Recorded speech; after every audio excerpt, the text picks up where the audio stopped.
15 वर्षापूर्वी मुलीचा बाप मुलीला 10 रुपये खर्चायला देत होता 2 महिन्याला, ते बी गपचीत द्यायचे, माणसात द्यायचे नाही.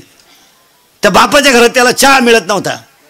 बाप जर पुरीला भेटायला गेला तर हे श्रीमंत नवरदेवांचे बाप इतके नालायक होते, आता जिरली यांची. तुम्ही आता गार झाले, तुम्ही लय फुगीर होते, तुमच्या कडक टोप्या चांगल्या वळवळ करीत होत्या, आता जिरली तुमची. नाही तर तुम्हाला चांगले लोक पूर्वी कांद्याचे पैसे व्हायचे, कुटुंब मजेशीर होते, जमिनीत ताकद होती, उत्पन्न भरपूर, जमीन पाण्याच्या कडाला, पाण्याचा प्रॉब्लेम नाही ना, तेव्हा तुम्हाला बळच पुरी देत होते लोक. तेव्हा तुम्ही लय आकडू, तुम्ही कुठं आम्ही कुठं, हे कसं शक्य? तुमची जमीन आणि आमची कांद्याची चाव सारखीच, आता कशी जिरली? आता का कोंबड्याचा नाही तो का चांद्याच्या चाळीत? आता बळच तुम्ही पुरीच्या बापाला म्हणता राम राम, तो लय यंदा नाही, तो तिकडे वड्याला सोडवो, आम्हाला नको.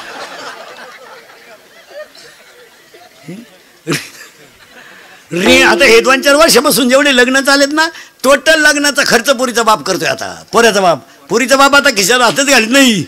त्यानं इंद्रिकडचं कीर्तन ऐकल्यामुळे ते हुशार झाले, ते आता डायरेक्ट म्हणते मी आ साहेब हो.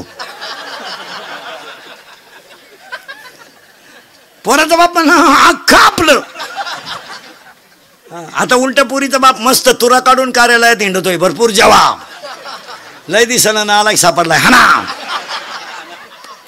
पुरीनो तुमच्या बापाच्या दारात आहे ना अशी रांग लागणार आहे 2-3 वर्षात, मुलगी द्या मुलगी द्या मुलगी द्या, फक्त तोवर तुम्ही घरात राहिल्या पाहिजे. नाही तर रांग लागायच्या अंगणात तुम्ही सापडायच्या धबधब्याखाली, काय उपयोग येतात?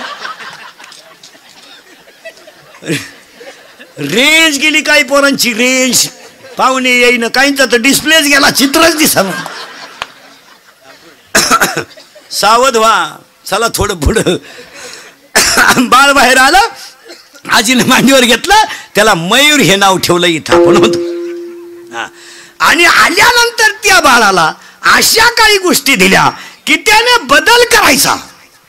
शरीर तो चिटाकलाय, कुणाला? मायेला. मूळ कोण येतो? ब्रह्म. जरा सावध. आणि एक वाक्य सांगा, परमार्थ अवघड नाही, आमच्या महाराज मंडळीने अवघड केला. अवघड वाक्य बोलायचे, लोक धोत्रावाले आणि फेट्यावाले पाहायचे, आणि इकडून अवघड वाक्य बोलायचे. ब्रह्म कुंडली घुसलं, तू ताण नको करू, कुंडलीलाही करू नको, तुलाही करू नको. वेद इतका सोपा आहे, वेद इतका सोपा आहे, वेद इतका सोपा आहे की तो आपण अवघड केलाय. नाही तर वेळ ज्ञानोबरायाने अख्खा वेद, ज्ञानोबरायाने अख्खा वेद 27 अभंगामध्ये लिहिला. 27 अख्खा वेद, देवाची द्वारी ते सर्व सुख गोडी, एवढे ग्रंथ अभंग जर ज्याने पाठ केले त्याला वेद वाचायची गरज नाही. यावर तुमचं मत काय? भागवताचा सार हरिपाठ, गाथ्याचा सार हरिपाठ, ज्ञानेश्वरीचा सार. महाराजांनी डायरेक्ट सांगून टाकलं ना, तुम्हाला देव व्हायचंय का? काय राहिलं शिल्लक? उगाच भाकरी खात नाही, सफरचंद खातो, बायको करीत नाही, टिकटॉक पाहतो. माहिती हे नाही, ही तास आहे. ए करंट लागला, बाळ बाहेर आलं, त्याला नाव दिलं. हा आत्ता शिक फिट बसले तुम्ही. आता मयूर हे नाव दिलं, दिल्यानंतर घोटाळा असा झालाय, याला 14 गोष्टी दिल्यात की त्या इतरांना कोणाला दिल्या नाहीत. इतरांना कोणाला दिल्या नाहीत, फक्त कोणाला त्या माणसाला आहेत. एक हात, हात हात माणसाला. शाळेत नाही, शाळेचं सोडून द्या, शाळेत किती शिकू द्या लोक. 1.5 किलोमीटरला मेडिकल कॉलेज आपल्याकडं, 1 किलोमीटरला इंजिनिअरिंग कॉलेज आहे, वढ्या नाल्याला इंग्लिश मिडियम आहे. लोकांनी पोरं आणायची कुठून? जेव्हा लोकांना पोरं होत होते तेव्हा तुम्ही शाळा काढल्या नाही. आता लोकांनी कार्यक्रम बंद केला तर तुम्हाला उत आला. पोरं होतील कशी काय लोकांना? महाराज ज्यांना बायको आहे त्याला तुम्ही तिसरं होऊन देते नाही, आणि जी बायका करायच्या मूडमध्ये त्यांना तुम्ही बायका देते नाही. एक हात 14 आहे बरं का. हात, त्याला 3 शब्द.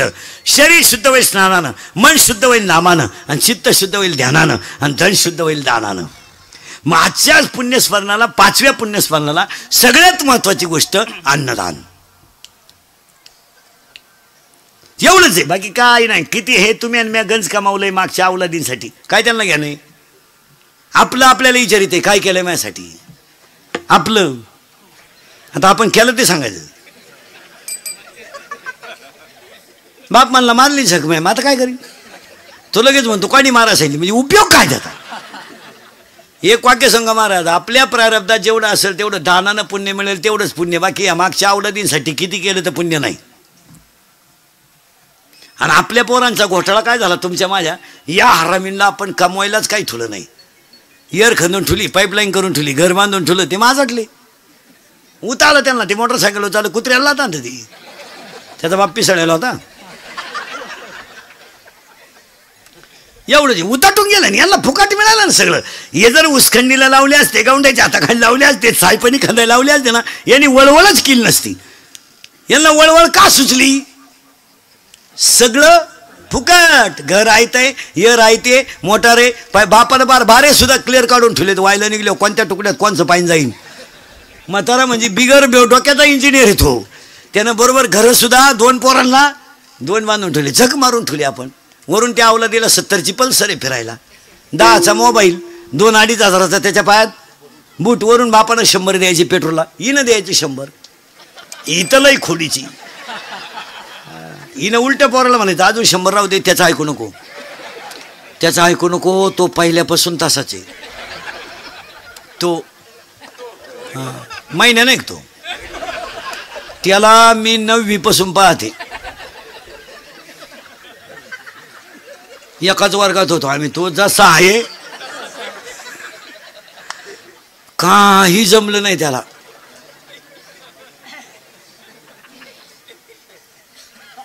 आता त्या अवलादीला 100 खर्चायला, 70ची पल्सर, 10चा मोबाईल, 2-2.5 हजाराचा पायात. ती अवलाद का आला हरिपट करी.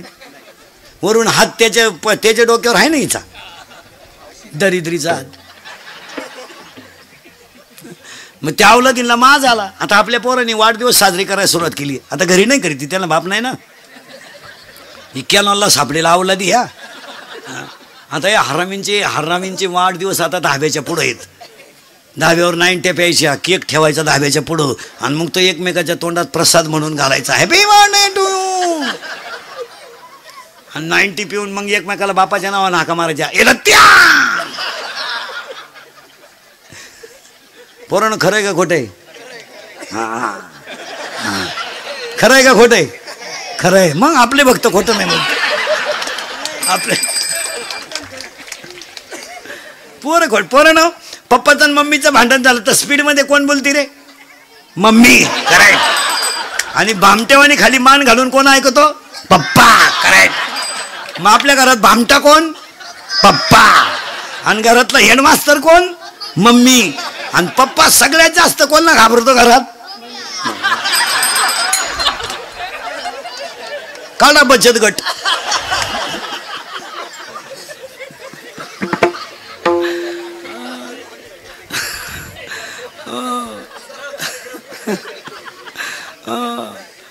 पोरानं लवकर आजी उठती का मम्मी, आजी. करेक्ट.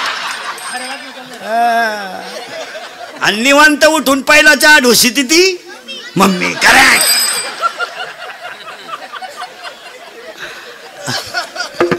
आता मी बोललो असतं तो झोंबला असतं, तुमचेच असल्यामुळं काय म्हणता येईल.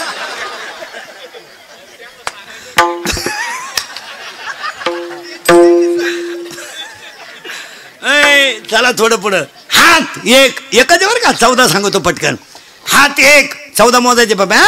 किती, 14. हात 1, दान करा, दान करा. आणि पाया पडून सांगतो तेवढंच सत्य आहे, नाही तर बाकी सगळं. आता हे बिचाऱ्या घुमरी परिवाराचं एवढं मोठं अन्नदान घडेल ना, एवढंच पुण्य खरं आहे. खालच्या वावरात डाळिंब केले तरी तेच, वर चिंगळ्या लावल्या तरी तेच. महिला मंडळ 2 सख्खे भाऊ आहे, एक शेतीवर आहे आणि एक नोकरीला आहे. शेतीवर आहे तो तुमचा नवरा आहे. तो सासऱ्यानं ठुला का तुमच्या कर्मात, त्याच्या कर्मात राहिला. करेक्ट. वा वा वा. कर्मला तरी ती सासऱ्याला काय म्हणते माहिती का, वाटोळं केलं माझ्या नवऱ्याचं. तू होती का तवा, तू होती, तुला माहिती का तुझ्या नवऱ्याचा इतिहास काही. त्याच्या पायी 3 गुरुजीनं बदल्या करून घेतल्या असा नमुना गडी होता. त्याला जर सकाळी 9 पाटी दिली तर दुपारी 60 घेऊन तो उलट तोही सण घातल्यामुळे बैल आकाळलाय तो. आणि काय झालं, हे सरकार कायदा हे सगळं बायांच्या बाजूने गेले ना महाराज. नको त्याला मार्केट आलो, बाया जमूनच देईन असं काय. आपण घरात काही बोललं ती म्हणते दावा लावीन. काय दावा लावीन तू काय, आम्ही म्हणजे बावळाटच ठरलो हो. आणि आमच्यावर अन्याय झाला. काय अन्याय तुमच्या, आज वाघासारखे गडी पण बिबटे करून टाकले तुम्ही, आहे का काय.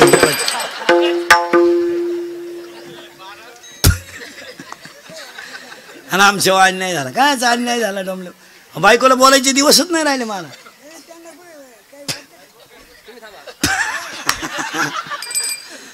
ते कायदा आणि काय झालंय बुद्धी झाली कमी आणि अधिकार झाला, त्याच्यामुळे बावळ्याचा बाजार झाला सगळा. पूर्वी फक्त पुरुष फेटा बांधायची, आता यांनी फेटे सुरू केलेत लग्नात. तुम्ही बांधा फेटे, आम्ही घेतो 9 वार. पुरी निघाला पॅन्ट शर्ट, आम्ही घेतो गाऊन, घेतो वाढण्या नावळी तो मुंडके. मग आता काय करतो. अर्थ लोपले पुराणी, नाश केला शब्द ज्ञानी, विषय लोभी मनन साधना बुडवले. हात एक बोलणे 2, 14च्या 14 सांगतो एका मिनिटात. हात एक दान करा, 2 बोलणं नीट बोलावं. शक्यतो बोलूच नाही तर बोलावं, पण कसं मितले आणि रसाळ. शब्द जैसे कल्लोळ अमृताचे, चांगलं बोलावं. आणि महिला मंडळाला 3 गोष्टी सांगतो. पाणी जपून वापरा, वीज जपून वापरा, आणि घरात वाणी जपून वापरा. वाणी जपून वापरा आणि वाणी वयाचं भान ठेवून वापरा. आपण सुनबाई आहेत, आपली वाणी सासऱ्यापर्यंत जा. एक वाक्य सांगा खरं, सासू सासऱ्याला बोलायचा तुम्हाला काही अधिकारच नाही. काय तुझ्या बापानं टेम्पोवर भांडे दिले, ते कोणतं नीट राहिलंय त्याच्यातलं. पटतं घरात घालताना मोडलं. दिवाणचं तर पहिलंच तंगडं निघेल होतं. सोफा सेटवर फक्त कोंबडीनं उडी हाणली, दाबला खाली. काय काम आहे सासू सासऱ्याला बोलायचं. काय आपण खिलारी पायदा घेतला विकत त्याच्याशी बोलायचं. एक वाक्य सांगा, शेतकरी वर्ग दुष्काळ सहन करेल, शेतकरी वर्ग गरिबी सहन करेल, शेतकरी वर्ग सगळं सहन करेल, पण मुलानं सुनबाईनं केलेला अपमान शहाणी माणसं सहन करू शकत नाही. त्याला दुष्काळ पडला ना काय वाटत नाही, त्याचं नुकसान झालं ना त्याला काही वाटत नाही. तो म्हणतो देवाची कृपा हो द्या, जाऊ द्या. सोयाबीन काढली होती, बरं यंदा सोयाबीनचे पैसे झाले असते, मजूरच मिळालं. या गुतल्या होत्या प्रचाराला, सोयाबीन आणि प्रचार संघ चालता. माहीतच नाही तिला कोणत्या पक्षाची सभा आहे, बसली गाडीत आणि गेली. एका बाईनं 3 सभा काढल्या, फक्त गळ्यातलं फडकं बदलायचं, थोडी तीच. शेतकऱ्याला अपमान वाटत नाही. हात एक बोलणे 2 झाले. 3 हसणे, हसत जा. ईश्वराने दिलेली देणगी. माझ्या कीर्तनाला बसलेल्या मी एवढ्या माणसाला सर्टिफिकेट देणार, त्याला 6 महिने अटॅक येत नाही. अटॅक बीपी काय नाही, एकटा हसतो घरी गेला होतो एकदा. आणि एज्युकेटेड लोक नीट ऐका, शिक्षक लोक, वकील विकील कोणी असले, डॉक्टर फिक्टर कीर्तनाला. Attack is a not a disease. Attack is a not a disease. Attack is a psychological tension. Attack हा रोग नाही आहे. अटॅक हे मानसिक संतुलन डॅमेज झाल्याचं लक्षण आहे. अटॅकला लक्षण कुठे. बरं अटॅक जर रोग असता डॉक्टरला यायचं काय काम, त्याच्या तर उशाला गोळ्या होत्या.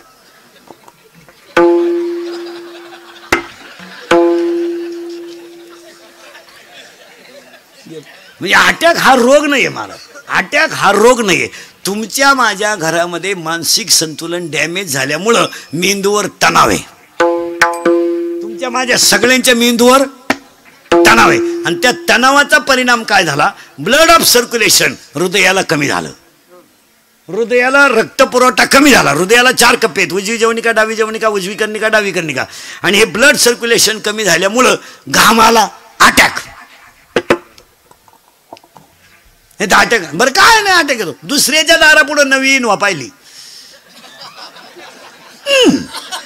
मिळालं बा. औष बाकीचे म्हणले पाहुण्याची होती द्यायला, पण हे मिळालं ना. इनवा होती पाहुण्याची पण हे उलातलं ना. मी तुम्हाला अटॅकचं औषध सांगतो. डॉक्टरकडे जायचं नाही, औषध घ्यायचं नाही. मी सांगतो तेवढे 3 वाक्य ऐकायचे. तुम्हाला खानदानीत अटॅक येणार नाही. 1, काल काय झालं आठवायचं नाही. उद्या काय होईल याचा विचार करायचा नाही. आणि आज वाईट वागायचं नाही. अटॅकच नाही. मागचं उकरूनच काढायचं नाही. झालं ते आग लागू द्या तिकडं मरू द्या. आता कॉलेजला असताना आपल्याला पोरीनं धोका दिला, आता तिचं पोर शाळेत जातं तरी तिचंच जोर जळायचं का? सोडून द्या. काय झालं ते कधीच अटॅक येणार नाही. काल काय झालं ते सोडून द्यायचं. उद्या काय होईल येतं आपल्या हातात नाही. फक्त आज वाईट वागायचं नाही, बस. कधीच अटॅक येणार नाही. काय मध्ये आणि दुसरं एक दोनच औषधे अटॅकला. एक, काल काय झालं आठवू नका, उद्या काय होईल याचा विचार करू नका, आणि आज वाईट वागू नका. हे आहे का अटॅक आहे. आणि कोणत्याही संकटातून माघार घ्या, तो जय. काय फरक पडला माघार घ्यायची, काय फरक. हे पहा, माघारीमध्ये जय का पराजय? जय. नालायक लोक म्हणतील तो पराजय, पण विद्वान माणसं म्हणतील तो बरं झालं. डोक्याला ताण गेला. दोन भावांची 40 वर्ष कचेरीत केस चालू द्या, दोघांनी एकत्र बसलं पाहिजे, तिसऱ्याला बोलवायचं नाही. तुझं म्हणणं काय तर गुंठा तुला तो फुटभर तुझी का पोल राहून घे, भांडाल मिटलं. दोघंही निवांत झुकतील का नाही. आणि तुम्हाला दोघांना माहिती आपण संघ येणार नाही. पण गावात काही अवलंदी अशा आहेत, थोड्या करता का मिटवायचं भाव. आता पार बोर्डाव केस आलती, निकाल आणि गेले असते 5-50 हजार, पण त्याची या जिरवा जिरवी पाहिजे आपली लोक भिकारी झाली. ते मिटून घ्या. 4 लोक नाव ठेवणारे तुम्हाला ठेवू द्या ना. आणि ठेवणारे कोणत्या लायकीचे आहेत? भांडण मिटवलं म्हणून नाव ठेवणारे कोणत्या लायकीचे? त्यांनाही बायकांनी लाईट बंद करून हाणेलेच आहे, ते कुठं लय साधू आहेत. जी गोष्ट आपल्या मनाला पटते तिच्यामुळे आपल्याला समाधान होत असेल ती करायला काय हरकत आहे? आपल्या घरामधली कचकच मिटत असेल, मनावरचा ताण कमी होत असेल, तर भावबंदकीचे घरातले बायका पोरांचे भांडण मिटवायला जागेवर काय हरकत आहे? शेजारी पाजाऱ्यांना तर चांगलं आपलं होऊन द्यायचं नाही. आपल्या सुनबाई जरा आगावे, ती आपल्या पोराला बरं पाहत नाही, ती राहण्याच्या परिस्थितीत नाही. रविवारी तिकडे जाती, गुरुवारी इकडे येते, शुक्रवारी परत जाती, रविवारी. स्पष्ट तिच्या बापाला सांगून टाकेल, भाऊ हे कुठाने करण्यापेक्षा तू जातू घेऊन जाय, माझ्या पोराला मी रविवारपर्यंत दुसरी बायको आणून देतो. पण वाद मिटवण्यामध्ये मजा आहे हो, वाद वाढवण्यात मजा नाही. आणि आपल्या लोकांना हाऊस कशाची? थोडी रंग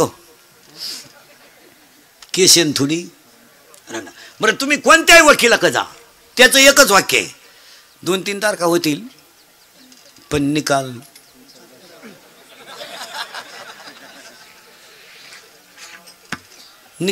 होईल. थोडा त्रास बरं का, तशी कागदपत्र केली मी.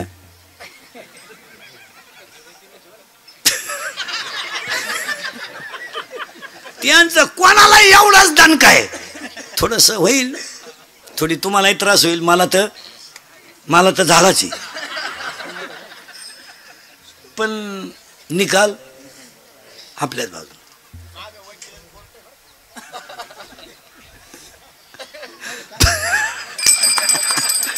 फार खेळ झाला महाराज, खेळ. काय झालं, प्रत्येक माणूस मोहाने ग्रासला आणि त्याला अहंकार चिटकला. मोह आणि अहंकार माणसाला भजनक जाऊनच देईन. हात 1, बोलणे 2, हसणे 3 झाले बरं का. 4 आता नावच सांगतो पटक्याचे, टाइम होईल. हात 1, बोलणे 2, हसणे 3, उभा 4, आनंद 5, लज्जा 6, स्मरण 7, विचार 8, बुद्धी 9, पुण्य 10, कर्म 11, देवांना मिळाला नाही 12, देव इच्छा करता 13, आणि हाच देव आहे 14. हे 14 गुण मयूरला तयार झाले आणि मयूर माणूस तयार झाला. आता या सगळ्या लोकांना माणूस तयार झाल्यावर तुकाराम महाराज म्हणले बदल झाला लोकांमध्ये. आता धोतर गेलं, पायजमा आला, पायजमा गेला, जीन आली, जीन गेली. सांगत होती पोटभर खायचं आणि दणकून काम करायचं. तक्रार आली तर तू येईन मी येईन. आता ह्याच 5-6 वर्षापासून आई डायरेक्ट सांगती एखादा महिना पाय सगळ्यांचा अंदाज घेऊन ये, नाही तर पाहुणा इकडे घेऊन ये, खाल्ल्या वावरात कांदे वाटणं करीन, पण तो शान भरायचं नाही. इतक्यात धरी कीर्तनात बसलेली तर तुझ्या पोरीचा तुझा फक्त 4 दिवस फोन नाही, फक्त बॉटवर कर. आजचं पाकिट देतो मी तुला, कर बॉटवर.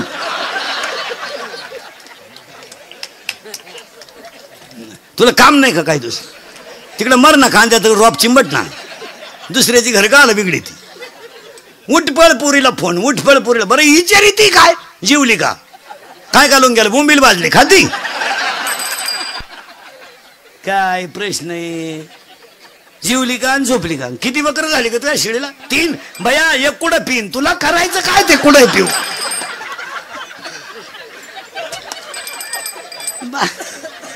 बावळ्याचा बाजार नाही. आजपासून जर महिला मंडळ पोरीच्या घरी डोकं लावलं तू का शेवई लिहून घे. दिवाळी खात नाही तू ले कशाने. हा विनोद नाही महाराज, तुम्ही सगळं बदलू शकता. प्रारब्ध बदलाल का मला सांगा. हे बा तुमचं माझं प्रारब्ध आहे. हे गायक रविदास महाराज गायक आहे, संकेत महाराज वादक आहे. यांचं प्रारब्ध बदललं, हे चांगले स्टेजला गेले. हे त्यांचं काय प्रारब्ध. मात्र आपण चालायचं का? तुमच्या मुलीचं उद्या प्रारब्ध फिरलं, उत्तम मध्यम प्रारब्ध असेल तर ती रोजाने जाऊ शकते. पण तेच प्रारब्ध जर पुढे बदलले तर तिच्या घरी रोजाने बाहेर येऊ शकतात ना. हे ज्याचं त्याचं. तुम्ही असं काय, तुमची पोरगी उद्या झोपडीमध्ये दिली, बिचारी पास्टाच्या घरात राहते. प्रारब्ध बदललं, कांद्याचा डाव लागला, गपक्यात स्लॅब पडला, मग तू भावबंधाला देशील का? प्रारब्ध आहे. हा तो प्रारब्धात तुझ्या पोरीचं चांगलं होतं, 20 गुंठे इकून तो नोकरीवाल्याला पोरगी दिली, ते सापडलं भ्रष्टाचारात, तांबड्यात घरी आलं, तेच लोकांच्या खांड्या करायला लागलं. प्रारब्ध आहे ना. स्वतःच्या मुलीनं कधी जमिनीवर पाय टेकवला नव्हता महाराज, पण ती पोरगी सुद्धा बापासमोर वनवासाला निघली, वलकले नेसून, जनक शब्द बोलला नाही. लोक अर्धवट पोथ्या वाचायचं आणि बोंबलं धिंडायचं नुसतं. असं झालं, माझ्या पोरीला तकलीफ झाली. आपली पोरगी लय लाडकी आहे ना, लग्न करायचंच नाही ना. सांभाळ ना तू. दुसऱ्याचे घर बोंगी ती तर मग तू घ ना, सांभाळ ना. एक तर तुझ्या पोरीला तो पोऱ्यात तयार झाला, हे नशीब पहिले 3 मरेल होते त्याच्या देखत कॅनॉल मध्ये. उगाच कोणाचंही प्रारब्ध. अरे आत्ता तर जर जनक असतं रामाचं कान फाडफोडून टाकलं असतं. नाला का तू वनवासाला चालला, 1.5 लाख देऊन मिटून घे माझ्या पोरीला दुसरा राम. पण जनक एकच शब्द का बोलला नाही तर जाणकार माणसाच्या ध्यानात येईन. जनकाला माहित होतं माझी पोरगी जरी राजयोगात जन्माला आली असली तरी प्रारब्ध मी बदलू शकत नाही, देवही बदलू शकत नाही. असलं मी गंध राजा जनक आहेत, पण मी माझ्या मुलीचं प्रारब्ध बदलू शकत नाही. यदा कदाचित माझी मुलगी जर 14 वर्ष वनवासाला गेली आणि ती जर इतिहासातच अमर होतात असेल तर वनवास करायला काय हरकत आहे?